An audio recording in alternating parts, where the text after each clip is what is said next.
You ever have a neighbor who thinks they own the entire block, like their HOA handbook is the Constitution and they're the Supreme Court? Yeah, that's Karen. Not just any Karen. My Karen, the queen of clipboard tyranny, who decided my backyard fence was her personal enemy. She didn't just complain about it.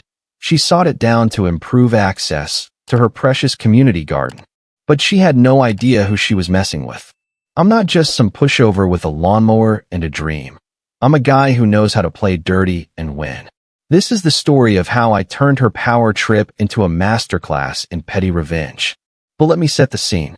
I'm Jake, 34, a freelance graphic designer who traded city life for a quiet suburban house in Willow Creek, a neighborhood that promised serenity and community spirit. Spoiler, it's neither. I bought this place 2 years ago for its big backyard, perfect for my vegetable garden and my dog, Rusty, a golden retriever who thinks he's a security guard, but mostly just chases squirrels. The house isn't fancy, red brick, single story, with a creaky porch swing that groans like it's judging me. But the backyard? That's my pride and joy. I spent months building raised garden beds, planting tomatoes, zucchini, and herbs, all enclosed by a sturdy cedar fence I installed myself. It's not just a fence, it's a statement. This is my space. Enter Karen. Her real name's Deborah, but Karen fits like a glove. She's the HOA president, mid-50s, with a perm that looks like it's plotting world domination and a smile so fake it could star in a toothpaste ad. She lives 3 houses down, in a beige McMansion with lawn gnomes that stare into your soul. Karen's obsessed with the neighborhood's aesthetic standards. She once left a neon yellow violation notice on my car because my mailbox was insufficiently polished. Lady, it's a mailbox, not a Fabergé. But I ignored her notes, kept my grass trimmed, and figured she'd move on to terrorizing someone else. Then came the community garden drama. The HOA owns a strip of land behind our row of houses, a weedy patch they decided to turn into a shared garden last spring. I didn't care, gardening's my thing, but I've got my own plot. Karen, though, saw it as her legacy project. She'd march around with her clipboard, barking orders at volunteers like a drill sergeant at a bake sale. The problem? The garden's access path runs alongside my property, and my fence, apparently, was obstructing the vibe. Not the path itself. Oh no, that was clear, but the vibe. Karen claimed my fence made the garden feel closed off and unwelcoming. I pointed out that the path was 10 feet wide, with plenty of room for her and her army of gnome-worshipping minions. She didn't like that. It started with passive-aggressive notes taped to my fence. Please consider relocating your fence for community harmony, scrawled in her loopy handwriting. I tossed them in the recycling. Then came the HOA meeting, where she proposed a neighborhood vote to force me to move my fence. I showed up, armed with coffee and sarcasm, and reminded everyone that my fence was on my property, built to code, and not going anywhere. The vote flopped. Turns out, most neighbors didn't care about Karen's vibe. I thought that was the end of it. I was wrong. One Saturday morning, I'm sipping coffee on my porch, Rusty sprawled at my feet, when I hear a sound like a dying chainsaw. I peek over the hedge, and there's Karen, in yoga pants and a sun hat, wielding a handsaw like she's auditioning for a horror movie. She's hacking at my fence, which I spent weeks staining to a perfect walnut shade. 2 panels are already down, splinters scattered like confetti. I grab my phone, hit record, and march over, heart pounding but voice steady. Deborah, what the actual hell are you doing? I ask, calm as a guy who's already plotting revenge.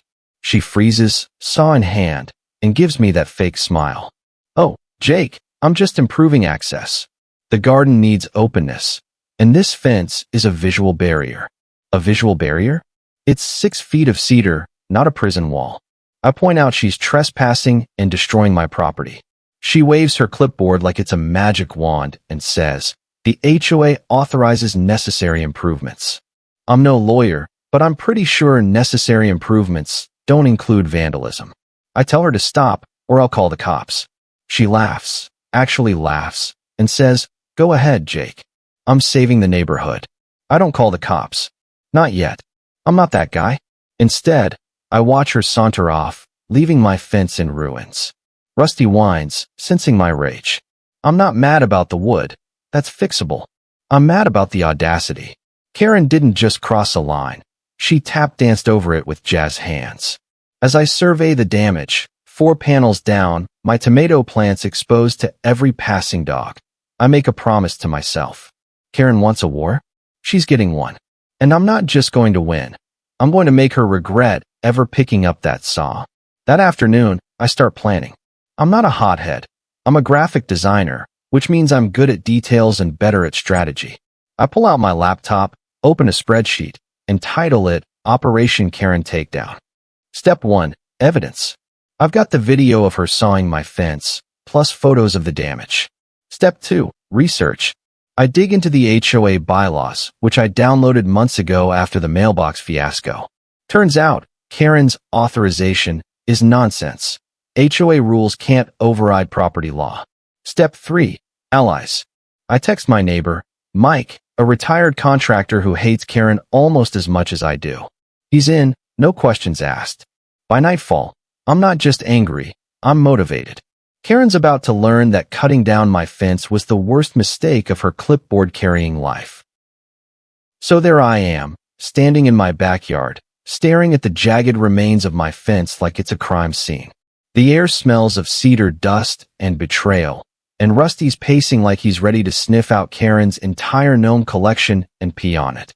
I'm not just mad anymore. I'm focused. Karen thinks she can saw through my property and walk away with her sun hat and superiority intact? Oh, honey, you just woke up a beast who designs logos for a living and knows how to weaponize pettiness. This is war, and I'm about to turn her community garden dreams into a compost heap of regret.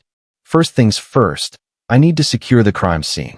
I drag the broken fence panels into my garage, stacking them like evidence for a future courtroom drama. My garden's exposed now, tomatoes winking at every stray cat in Willow Creek, so I rig a temporary barrier with some old tarps and zip ties. It's ugly, but it'll keep Rusty from staging a breakout. Then I sit down with my laptop, coffee gone cold, and dive deeper into Operation Karen Takedown. My spreadsheet's growing, tabs for evidence, bylaws, and a new one labeled Psychological Warfare. Yeah, I'm that guy now. I start with the HOA bylaws. Page 47, Section 3.2. No member may alter or damage private property without written consent. Karen's handsaw stunt. Textbook violation. I screenshot the page, highlighted in neon yellow, her favorite color, I'm sure, and save it to my growing folder of ammo. Then I pull up the county property records online. My fence is well within my lot lines, confirmed by the survey I got when I bought the house. Karen's access excuse is flimsier than her yoga pants. I'm grinning now, imagining her face when I slap her with this in front of the HOA board. Next, I call Mike, my neighbor and unofficial ally. Mike's a grizzled 62-year-old with a beard like a Viking and a grudge against the HOA since they fined him for parking his truck too prominently. He answers on the first ring. Jake, you okay? Saw Karen sniffing around your place earlier. I tell him about the fence massacre, and he lets out a laugh like a chainsaw backfiring. That woman's got more nerve than a tax auditor. What's the plan? I outline my initial thoughts, document everything, hit her with the bylaws, maybe get the cops involved. Mike's all in. I've got some tricks up my sleeve, he says, cryptic as hell. I don't ask questions. Mike's the kind of guy who owns tools you've never heard of and probably knows how to hide a body. By Monday, I'm ready to escalate. I print out a polite but pointed letter to the HOA, requesting an emergency meeting about vandalism on my property. I cite the bylaws, attach stills from my video of Karen wielding her saw like a low-budget lumberjack, and drop it in the HOA mailbox at the community center. The center's a bland building with peeling paint and a sign that says Willow Creek, where neighbors thrive. Sure, if thriving means dodging Karen's clipboard. I'm tempted to tape a splinter from my fence to the letter for dramatic effect, but I resist. For now, Tuesday morning, I'm weeding my garden when Karen struts by, clipboard in hand, humming like she didn't just commit a felony. She pauses at the tarp barrier, wrinkles her nose, and says, Jake, This is an eyesore. You really should fix your fence. I choke on my own tongue. The audacity. I force a smile, teeth gritted so hard they creak, and say, "Working on it, Deborah. Got any spare lumber?" She blinks, caught off guard, then mutters something about community standards and scurries off. I'm shaking with rage, but also a twisted kind of glee. She thinks she's untouchable. She's about to learn how wrong she is. That afternoon, I get a text from Mike. Check the HOA website. I pull it up, and there's a new announcement. Emergency meeting scheduled for Friday to discuss property maintenance concerns. No mention of my letter or the fence, but I know it's Karen's counter-move. She's probably planning to spin this as my fault, like I'm the one ruining the neighborhood's vibe by having a fence in the first place. Classic Karen, deflect, project, repeat. But I'm ready. I spend the evening digging through old HOA emails, finding complaints from other neighbors about Karen's overreach, fines for unapproved flower pots, warnings about excessive bird feeders. There's a pattern, and it's not just me she's targeting. Then I get creative. I'm a designer, so I whip up a mock flyer. Willow Creek Garden Club, now accepting new members. No fences required. It's dripping with sarcasm, complete with a clipboard saw and a jab about open access for all. I don't post it yet, but it feels good to channel my rage into something sharp. Meanwhile, Rusty's digging holes near the tarp, like he's training for the revenge team. I give him an extra treat and whisper, "We're gonna get her, buddy." By Thursday, the neighborhood's buzzing. I overhear two neighbors at the mailbox, grumbling about Karen's latest crusade against non-compliant lawn ornaments. One of them, Sarah, a baker with a rose tattoo and zero patience for nonsense, spots me and asks, "Jake, is it true Karen trashed your fence?" I nod, keeping it vague, but dropping enough details to spark her curiosity. Sarah's eyes narrow. She tried to find me for my porch swing last year. I'm in if you're planning something. I don't spill the full plan, gotta keep some mystery, but I've got another ally. The tension's building, and I can feel it. Karen's empire is starting to crack, and I'm the one holding the sledgehammer. The air's thick with the smell of fresh mulch and impending chaos as Friday's HOA meeting looms like a storm cloud over Willow Creek.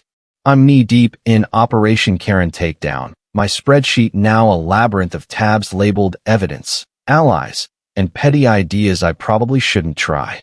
Karen thinks she's got this in the bag, ready to spin her fence-destroying rampage as a noble quest for community vibes. But I'm not just playing defense. I'm building a trap so clever it could star in a heist movie. Karen's about to step into a mess of her own making, and I'm practically vibrating with anticipation. I spend Thursday evening prepping for the meeting. My dining table's a war zone of printed bylaws, highlighted property records, and a USB drive with the video of Karen sawing my fence like she's auditioning for a true crime doc. I've got a speech ready, calm, factual, dripping with just enough sarcasm to make her squirm. Rusty's sprawled on the couch, chewing a squeaky toy that sounds like it's begging for mercy. Every squeak fuels my resolve. I'm not just fighting for my fence. I'm fighting for every neighbor Karen's ever bullied with her clipboard of doom. Friday morning, I'm up early, watering my tomatoes and glaring at the tarp barrier that's replaced my beautiful cedar fence. The garden's still thriving, zucchinis the size of baseball bats, but it feels vulnerable, like a kid left home alone. I spot Karen across the street, power walking with her sun hat bobbing like a buoy in a storm.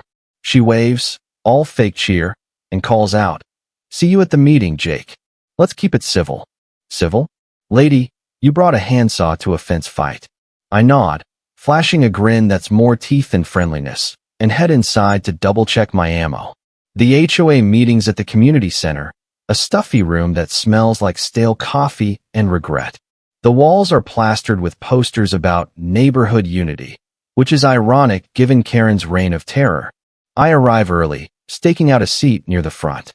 Mike's already there, sipping a soda and looking like he's plotting to dismantle the entire HOA with a socket wrench. Sarah, my new ally, slides in next to me, her rose tattoo peeking out from her sleeve. "Heard Karen's got a PowerPoint," she whispers. "She's calling your fence a community hazard." I snort. A hazard? The only hazard here is her ego. The room fills up, about 20 neighbors, most looking like they'd rather be anywhere else. Karen struts in, clipboard in one hand, a laser pointer in the other, like she's about to teach a TED Talk on entitlement. The meeting starts with the usual nonsense. Updates on mailbox polishing, a reminder to leash pets. Our Rusty's ears perk up from where he's napping in my mind's eye. Then Karen takes the floor, her perm practically glowing under the fluorescent lights. Firstly, she says, clicking her PowerPoint to a slide titled, Enhancing Our Garden's Potential, we need to address certain obstacles to community access. The slide shows a photo of my fence, looking ominous in black and white. Subtle, Karen. She launches into a speech about how my fence stifles the garden's spirit and discourages participation. I'm biting my tongue so hard I taste copper. She conveniently skips the part where she took a saw to it. A few neighbors nod along, but most look bored or skeptical. Mike's grinning like he knows something I don't, which is both comforting and terrifying. When Karen opens the floor for comments, I stand, holding my folder like a shield.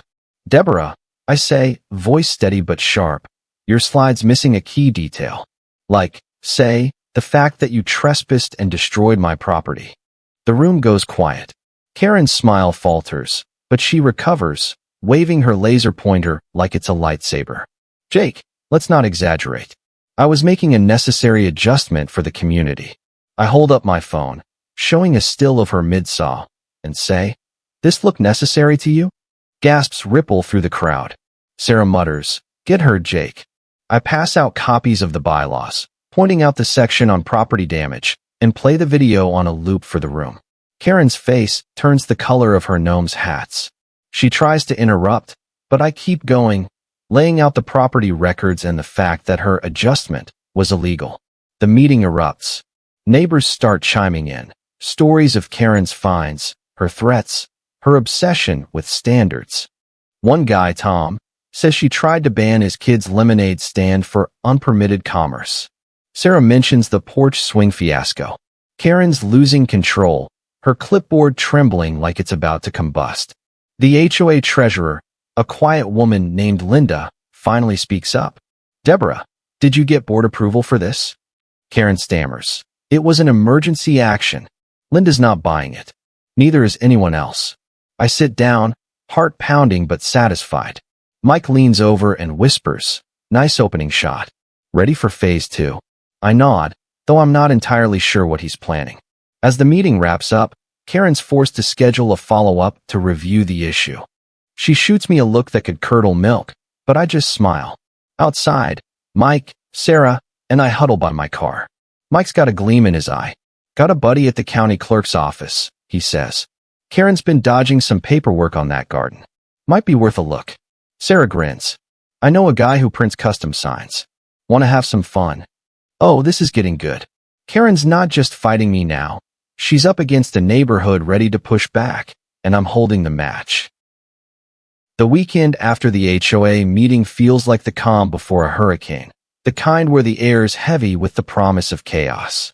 My backyard's still a tarp-covered crime scene, but my spirit's soaring. Karen's on the ropes, her PowerPoint propaganda exposed as the nonsense it is. I'm not just fighting for my fence anymore. I'm leading a quiet rebellion against Willow Creek's clipboard dictator. My spreadsheet, Operation Karen Takedown, is practically glowing with new entries, and my allies, Mike and Sarah, are ready to turn this into a neighborhood legend. Karen's about to learn that sawing my fence was like poking a beehive with a sparkler. Saturday morning, I'm sipping coffee on my creaky porch swing when Mike rolls up in his pickup, toolbox rattling like it's ready to join the fight. Got something for you, he says, tossing me a folder labeled County Dirt. His buddy at the clerk's office came through. The community garden's permit is a mess. Karen filed it last year, but it's missing half the required signatures, and, get this, she listed herself as the sole overseer, bypassing HOA protocol. It's not just shady, it's a bureaucratic dumpster fire. I grin, imagining her perm deflating when this hits the fan. This is gold, Mike, I say. He winks. Wait till you see what's next. Sarah swings by an hour later, carrying a stack of glossy signs fresh from her printer friend. They're masterpieces of passive-aggressive art. Willow Creek Garden, open to all, thanks to Deborah's saw. Ask about our free fence removal. I cackle so loud Rusty barks, thinking we're under attack. Sarah's eyes sparkle with mischief. We put these up at night. Pin it on some anonymous concerned citizen, she says. I'm loving this. We plan to plaster them around the garden path, right where Karen's daily power walks take her. It's not just a jab. It's a public shaming she can't ignore. But I'm not stopping there. I spend the afternoon on my laptop, digging deeper into Karen's HOA reign. Old neighborhood emails reveal a treasure trove of complaints. Karen fining people for unapproved paint colors, threatening to tow cars for improper parking, even trying to ban Halloween decorations for being too festive. The woman's not just a control freak. She's a one-woman dystopia. I compile a dossier, anonymizing the names to protect the innocent, and email it to Linda, the HOA treasurer who called Karen out at the meeting. Linda replies within minutes. This is concerning. I'll bring it up at the next board session. Score 1 for the good guys. Monday, I head to the hardware store to price out new fence panels. The clerk, a guy with a name tag reading Gary, overhears me muttering about that HOA lunatic and chimes in. You in Willow Creek? Heard about a lady there who measures lawns with a ruler. I laugh, confirming it's Karen. Gary's got a cousin in the neighborhood who got a $200 fine for a non-compliant birdhouse. I'm sensing a theme. Karen's made more enemies than a reality TV villain. I buy some heavy-duty locks for my gate. Karen's not sneaking in again, and head home, my mind buzzing with ideas. That night, Sarah and I execute the sign mission. Under cover of darkness, with Rusty as our lookout. He's useless, but enthusiastic. We tape the signs to every pole and bench along the garden path. The streetlights cast long shadows, and the air smells of damp grass and conspiracy. Sarah's giggling like a kid as we stick one sign right by Karen's favorite bench, where she sits to scribble her violation notes. She's gonna lose it, Sarah whispers. I nod, feeling a rush of adrenaline. This isn't just about my fence anymore. It's about showing Karen the neighborhood's done with her nonsense. Tuesday morning, I'm pruning my zucchini when I hear a shriek that could shatter glass. I peek over the tarp. Karen's standing by her bench, clutching a sign like it's a ransom note. Her face is redder than my tomatoes, and she's yelling into her phone, probably calling the HOA secretary to demand an investigation. I sip my coffee, savoring the moment. Neighbors start gathering, some smirking outright. Tom, the lemonade stand guy, gives me a subtle thumbs up from across the street. The signs are working. Karen's not just mad, she's rattled.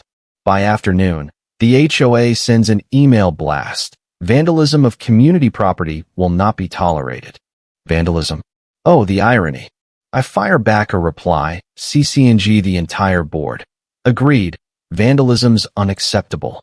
Like, say, cutting down a private fence without permission. I attach another still of Karen's saw-wielding glory. No response, but I know they're sweating. Mike texts me. County's looking into the garden permit. Karen's in deep. I'm practically dancing in my kitchen. The tension's climbing, and I'm not just reacting anymore. I'm setting traps. Karen's empire is crumbling, and I'm about to pour gasoline on the wreckage. The neighborhood's humming with a kind of electric buzz, like the moment before lightning splits a tree. Karen's unraveling, her clipboard empire teetering under the weight of my signs, my emails, and a neighborhood that's finally sniffing the coffee. My backyard's still a tarp-covered war zone, but I'm thriving on the chaos. Operation Karen Takedown is my masterpiece, and I'm painting it with every shade of petty genius I've got. Karen thought she could saw through my fence and waltz away? Oh, sweetheart, I'm about to turn your community garden into a public roast. Wednesday morning, I'm in my kitchen, sketching logo ideas for a client while Rusty gnaws a bone that's seen better days. My phone pings. Mike, with an update. County's sending an inspector to the garden tomorrow. Permit's a mess. Karen's freaking. I can't help but grin. The county's involved now, and Karen's shoddy paperwork is about to bite her where her yoga pants don't flatter. I text back. Keep me posted. Time for phase 3. Mike's reply is just a winking emoji, which, coming from a guy who looks like he bench presses cinder blocks, is mildly terrifying. I head outside to check my garden, the air sharp with the scent of basil and vengeance. The signs Sarah and I plastered along the garden path are still up, though a few are crumpled, like Karen tried to claw them down in a fit of rage. Neighbors are whispering, literally whispering, as they pass by, stealing glances at my tarp fortress. Sarah swings by with coffee and a smirk. Heard Karen called an emergency HOA board meeting tonight, she says, leaning against my porch railing. She's saying you're undermining community spirit. I laugh so hard I nearly choke. Undermining? She's the one who turned my fence into kindling. I decide to crash the board meeting. Not officially. I'm not invited. But nothing says community spirit like showing up unannounced. The meeting's in the community center's back room, a claustrophobic space with flickering lights and a carpet that smells like regret. I slip in, standing at the back with my arms crossed, blending into the shadows like a sarcastic ninja. Karen's at the front, her perm practically vibrating with indignation as she rants about vandalism, my signs, and disrespect, my emails. The board, Linda the treasurer, a board lawyer named Greg, and some guy who keeps checking his phone. Looks like they'd rather be at a root canal. Karen's waving a new violation notice, this one claiming my tarp is unsightly and non-compliant. I'm tempted to shout, "You made it unsightly, you saw-wielding maniac," but I hold back. Instead, I catch Linda's eye and raise an eyebrow. She nods slightly, like she's in on the game. When Karen pauses for breath, Linda clears her throat. "Deborah, about the garden permit, can you confirm it's fully compliant?" Karen freezes, her laser pointer wobbling like her confidence. "Of course it is," she snaps, but her voice cracks. Greg, the lawyer, perks up. "I'd like to see the documentation." Karen mumbles something about misfiled papers and changes the subject. Oh, she's sweating now. After the meeting, I corner Linda outside. The air's cool, the parking lot lit by a single buzzing streetlight. She's dodging, Linda says, adjusting her glasses. The board's getting complaints about her. You're not the only one pushing back. I tell her about the county inspector, keeping Mike's name out of it. Linda's eyes light up. Keep us posted. If she's violated county rules, that's grounds for a board review. A board review? That's HOA speak for Karen's in deep trouble. I head home, my mind racing with possibilities. Thursday morning, the county inspector arrives, a no-nonsense woman named Carla with a clipboard that puts Karen's to shame. I watch from my porch as she measures the garden plot, takes photos, and scribbles notes. Karen's there, hovering like a nervous wasp, her sun hat practically wilting. I stroll over, all casual, and introduce myself. Heard there's a permit issue, I say, feigning concern. Carla's not amused. This garden's operating without proper authorization, she says, loud enough for Karen to hear. No signatures, no environmental review. Big fines possible. Karen's face is a masterpiece of panic, and I have to bite my cheek to keep from laughing. Back home, I update my spreadsheet, adding County Smackdown to the win column. Sarah texts me a photo.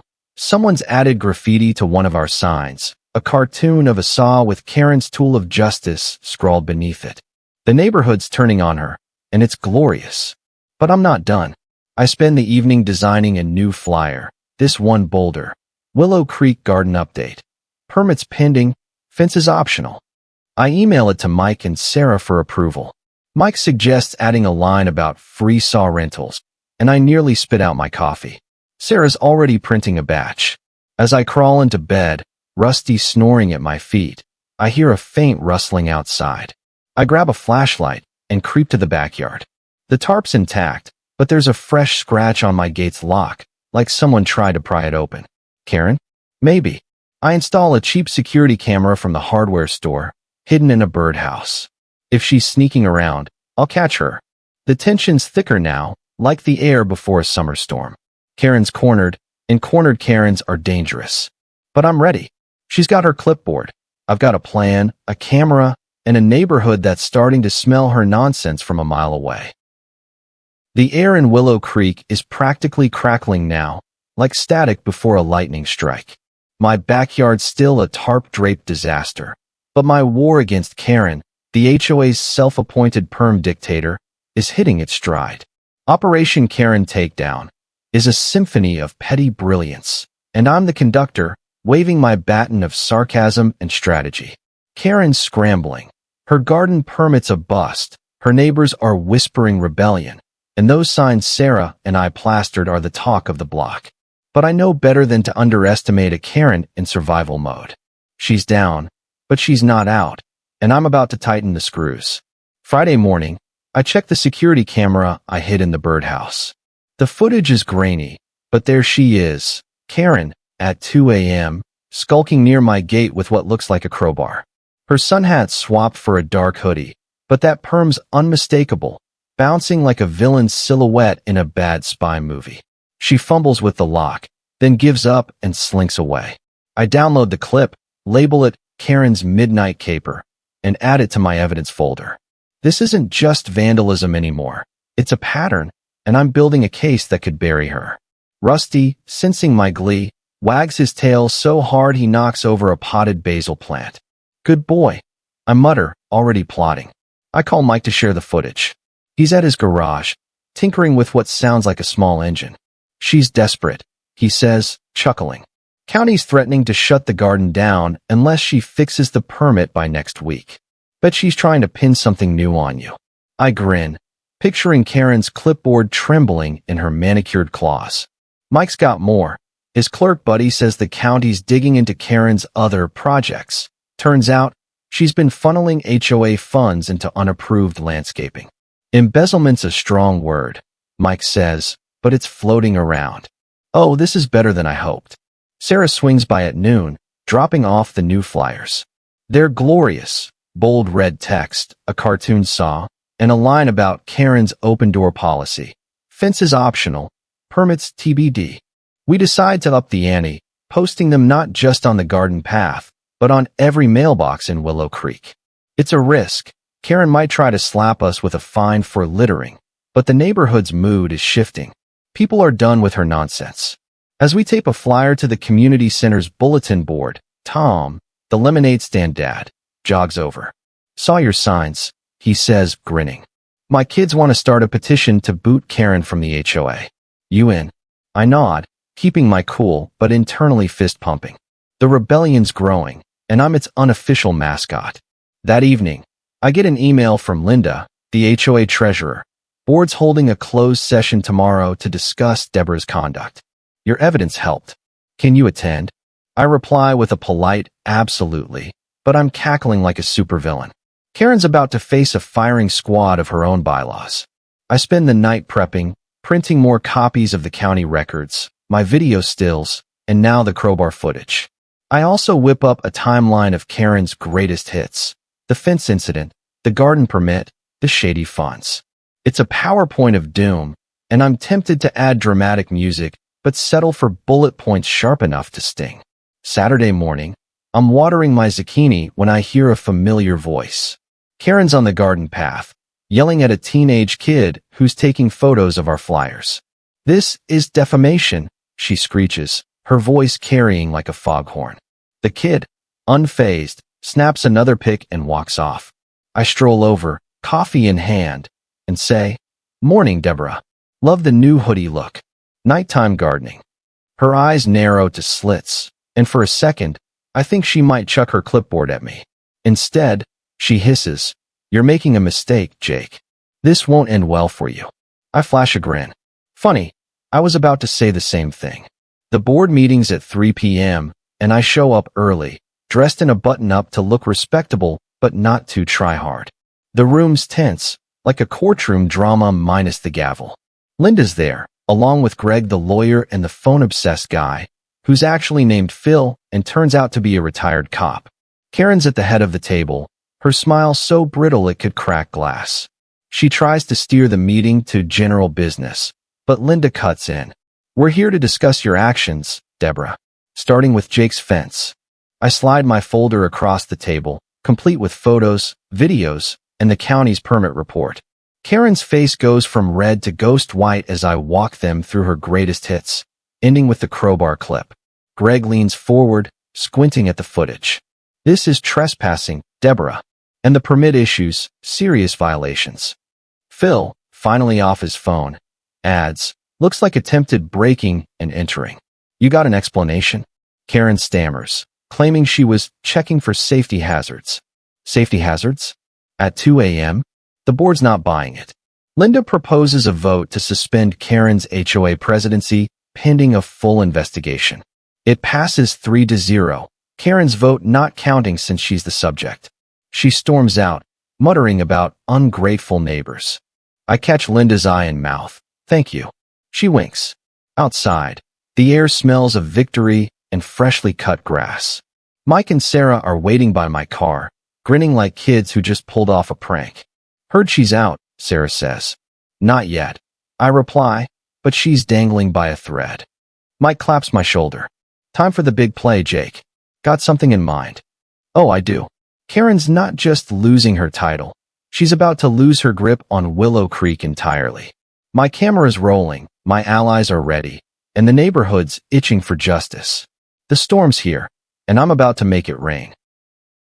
Willow Creek's air feels like it's holding its breath, thick with the scent of damp soil and the kind of drama that could fuel a Netflix series. Karen's HOA crown is slipping, her garden permits a bureaucratic train wreck, and my Operation Karen takedown is hitting its crescendo. My backyard's still a tarp-covered eyesore, but I'm riding a wave of righteous fury and dark glee. Karen's not just fighting me now. She's up against a neighborhood fed up with her clipboard tyranny, and I'm about to drop the mic with a plan so petty, so perfect, it'll have her perm curling in shame. Sunday morning, I'm in my kitchen, sipping coffee strong enough to wake a coma patient, when my phone buzzes. It's Sarah, texting a photo of Karen's front yard. Her precious lawn gnomes are rearranged into a conga line, one holding a tiny sign that says, "Free the fences." I snort, nearly spraying coffee on Rusty, who sprawled across the floor like a furry rug. Sarah's message reads, "Not me, but I approve. Neighborhood's getting bold." Bold's an understatement. Someone's out Karening Karen, and I'm here for it. I text back, time to turn up the heat. Meet me at Mike's. Mike's garage is a fortress of tools and testosterone, smelling of motor oil and rebellion. He's polishing a wrench like it's a trophy when Sarah and I walk in. County's issuing a cease and desist on the garden tomorrow, he says, grinning like a shark. Karen's been calling board members nonstop, begging to keep her title. I lay out my next move, a public expose. Not just flyers, but a full-on neighborhood presentation, complete with my evidence and a call for a new HOA election. Sarah's eyes light up. Let's project it on the community center wall, like a drive-in movie, but for justice. Mike nods. I know a guy with a projector and a megaphone. We spend the afternoon planning. I design a slideshow, think Karen's PowerPoint, but weaponized. It's got everything. Stills of her sawing my fence, the crowbar footage, county permit violations, and a breakdown of her shady HOA spending. I title it Willow Creek's Unsung Hero, How Deborah Saved Us from Fences and Freedom. The sarcasm's so thick you could spread it on toast. Sarah's printer friend churns out flyers announcing a neighborhood truth night tomorrow at dusk, right outside the community center. We're not asking permission. This is guerrilla warfare. Monday morning, I'm installing new fence panels, cedar, gleaming, better than before, when I spot Karen storming down the street, her sun hat flapping like a battle flag. She's clutching a stack of her own flyers, probably some desperate counterattack. She stops at my gate, glaring at the new lock. "Jake, this is getting ridiculous," she snaps. "You're turning the neighborhood against me." I lean on my shovel, smirking. "Deborah, you did that when you picked up a saw?" Loving the new gnome choreography, by the way. Her face twists like she swallowed a lemon, and she stomps off, muttering about legal action. "Good luck, Karen. I've got a lawyer on speed dial now." By afternoon, the neighborhood's buzzing like a kicked hornet's nest. Our flyers are everywhere, taped to lampposts, stuffed in mailboxes, even tucked under windshield wipers. Tom's kids are handing them out like candy, chanting, "Truth Night, Truth Night." I overhear a neighbor at the mailbox saying, "About time someone stood up to her." The county's cease and desist hits the HOA email, confirming the garden's shut down until Karen produces a valid permit. She doesn't have one, and the clock's ticking. I'm practically giddy, but I keep my cool. This is chess, not checkers, and I'm 3 moves from checkmate. Truth night arrives, and the community center parking lot's packed. Neighbors bring lawn chairs, snacks, even a few beers. It's like a block party with a side of vengeance. Mike's projector is set up, beaming my slideshow onto the center's white wall. Sarah's got the megaphone, rallying the crowd like a punk rock cheerleader. I step up, heart pounding but voice steady, and lay it all out. Karen's fence vandalism, her 2 a.m. crowbar stunt, the permit fiasco, the misused HOA funds. The crowd gasps at the videos, laughs at the gnome photos, and boos when I show Karen's violation notices for things like excessive flower pots. Linda's there, nodding approvingly, and even Greg the lawyer looks impressed. Then Karen shows up. She marches in, perm bouncing, clutching her clipboard like it's her last lifeline. "This is slander," she yells, voice shrill enough to crack pavement. Sarah hands me the megaphone, and I fire back. "Slander's a lie, Deborah. This is just your greatest hits." I click to a slide showing her crowbar footage, and the crowd erupts in jeers. Karen tries to argue, but Phil, the retired cop, stands up. "I've seen enough. Deborah, you're done." The board calls an emergency vote right there, and by a show of hands, Karen's officially ousted as HOA president. She storms off, leaving her clipboard behind like a fallen scepter. As the crowd cheers, I feel the tension peak, like a wave cresting before it crashes. Karen's down, but I know her type. She won't go quietly. My camera is still rolling, my new fence is up, and the neighborhood's behind me. But I've got one last trick up my sleeve. A final twist to make sure Karen never forgets the guy who turned her power trip into a public flop. The storm's breaking, and I'm ready to dance in the rain. The Willow Creek parking lot is still buzzing after Truth Night, the air thick with the scent of popcorn, victory, and Karen's crushed dreams.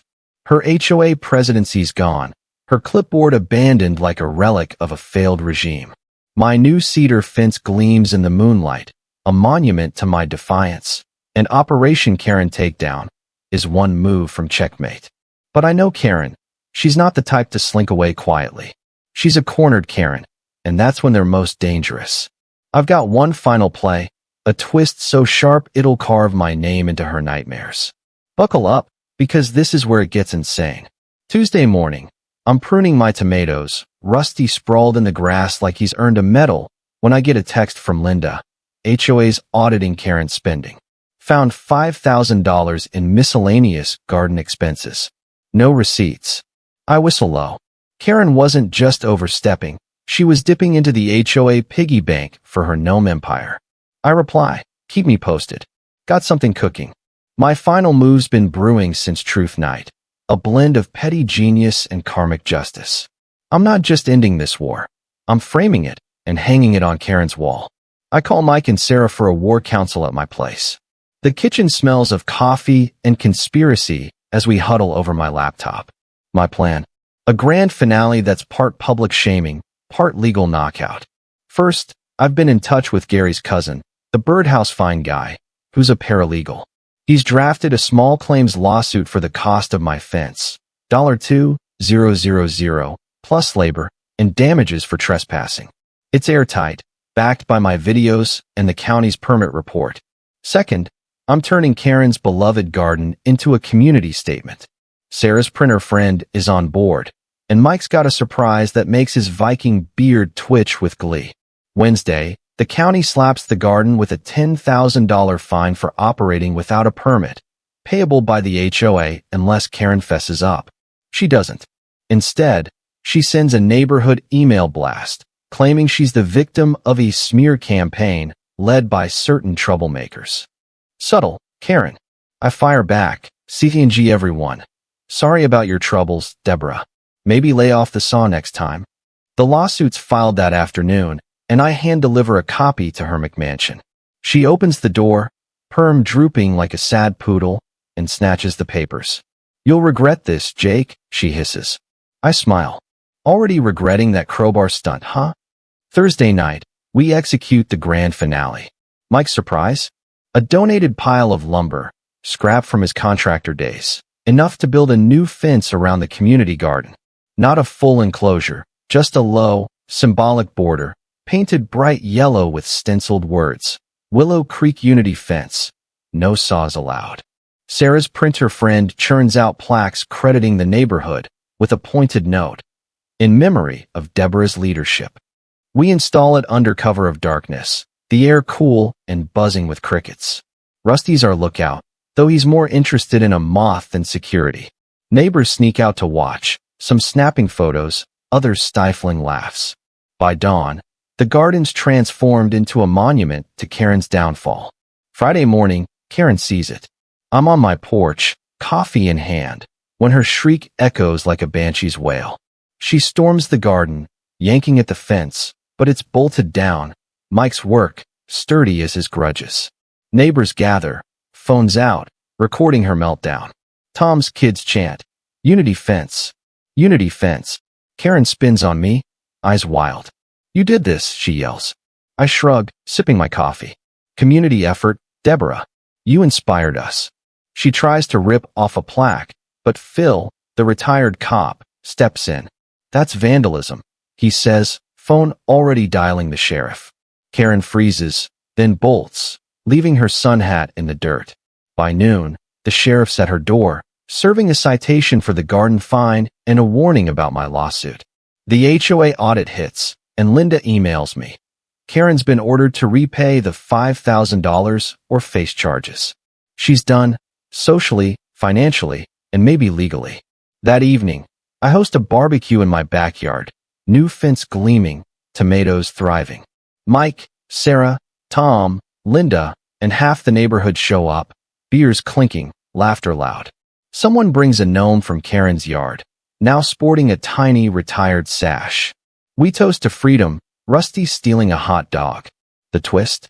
I'd been recording everything, not just for evidence, but for a blog I started, Willow Creek Chronicles.